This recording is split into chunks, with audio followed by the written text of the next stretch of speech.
मो और जो अपने स्कूल की पिकनिक पर एक बगीचे में गए।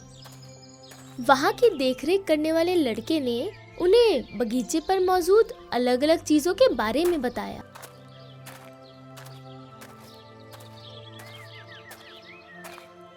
अब वो ऐसी जगह पर आ गए हैं जहाँ घोड़े रखे जाते हैं।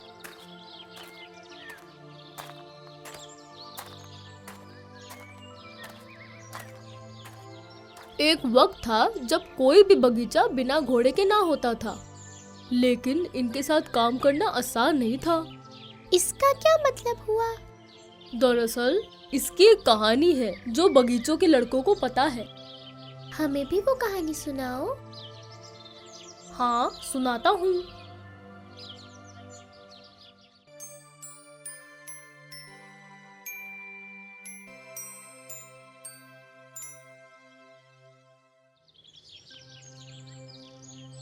एक वक्त की बात है, एक गरीब मेहनती किसान के पास एक घोड़ा था।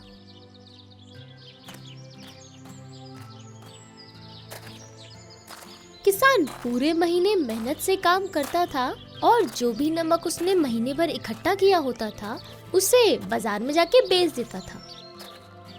वह एक दयालु किसान था, लेकिन उसके पास सिर्फ एक ही घोड़ा था।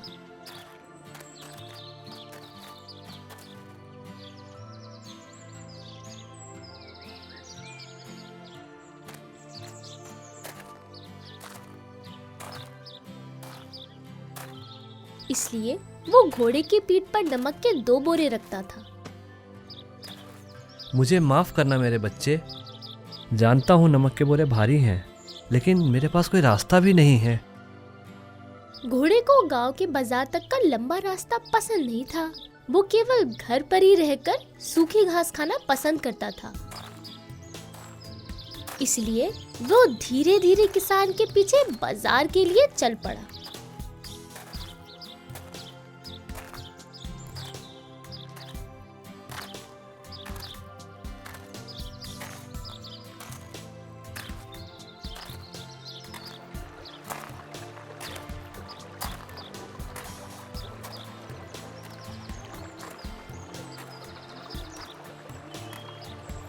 सावधान बच्चे, नदी के ऊपर इस पुल पर फिसलन है, धीरे चलना नहीं तो तुम गिर जाओगे।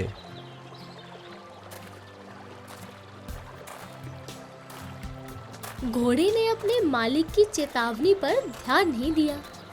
वह अपना काम जल्दी से निपटाना चाहता था, इसलिए वह तेज चलने लगा और वो कुछ ही कदम आगे चला होगा कि उसका पैर फिसला और वो नदी में जा गिरा।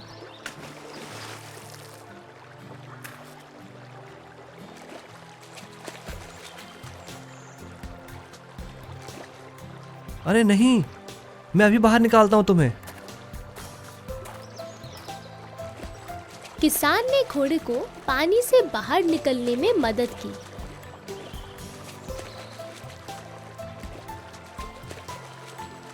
लेकिन उसकी पीठ पर रखे दोनों बोरों का सारा नमक पानी में घुल चुका था। ओहो, मेरा सारा नमक बर्बाद हो गया। मुझे लगता है अब बाजार जाने का कोई मतलब नहीं है। मुझे खुशी है कि तुम ठीक हो। हमें अब घर चलना चाहिए।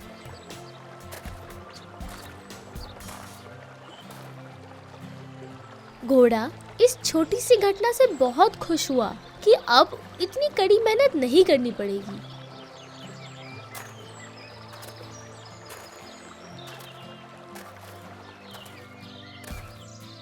महीना पूरा हो चुका था और फिर से बाजार जाने का वक्त आ गया।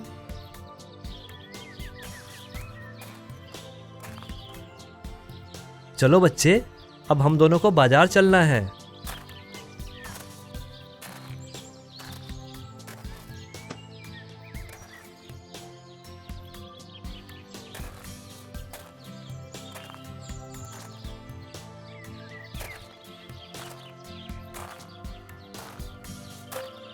वो दोनों चल पड़े।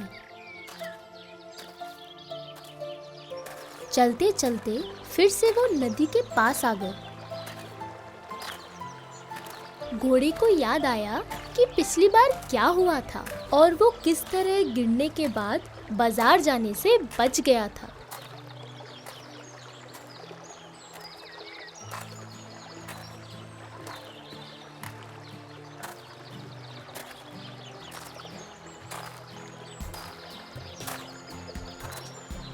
इसलिए वो फिर से पुल पर तेज तेज चलने लगा और जानबूझकर नदी में गिर पड़ा।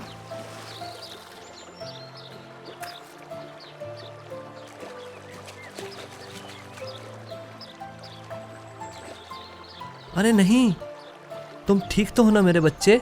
रुको, तुम्हारी मदद करने आ रहा हूँ।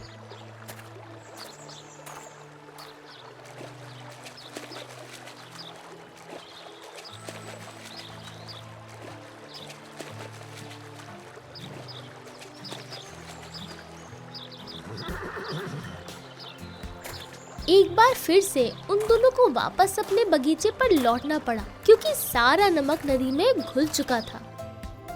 दुखी किसान ने फिर से पूरा महीना इंतजार किया और महीने के अंत में वो बाजार की तरफ चल पड़ा।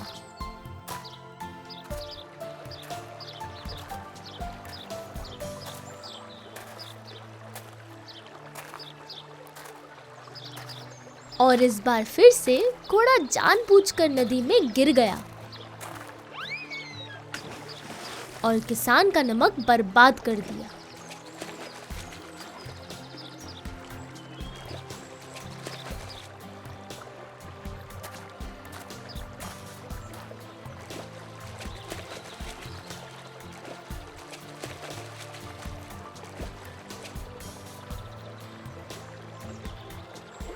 ओफो, फिर से वापस घर चलते हैं।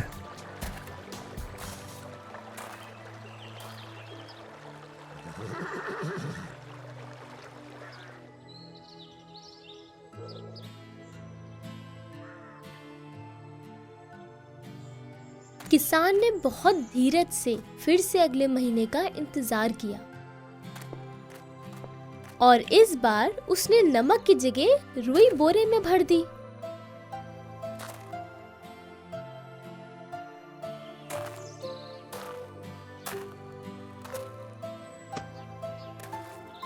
लेकिन घोड़े को ये पता नहीं था।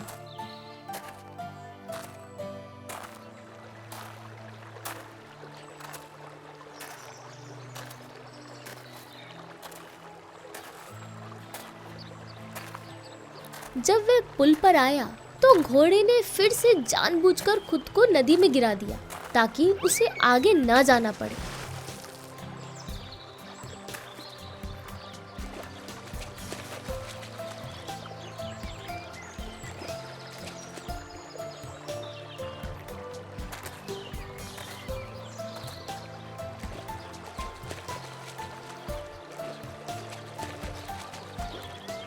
लेकिन इस बार रुई के द्वारा पानी सोखने से बोरा और भी ज्यादा भारी हो गया था।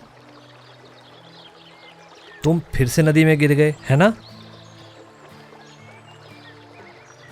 ठीक है, लेकिन इस बार मैंने नमक की जगह बोरे में रुई डाल दिया था।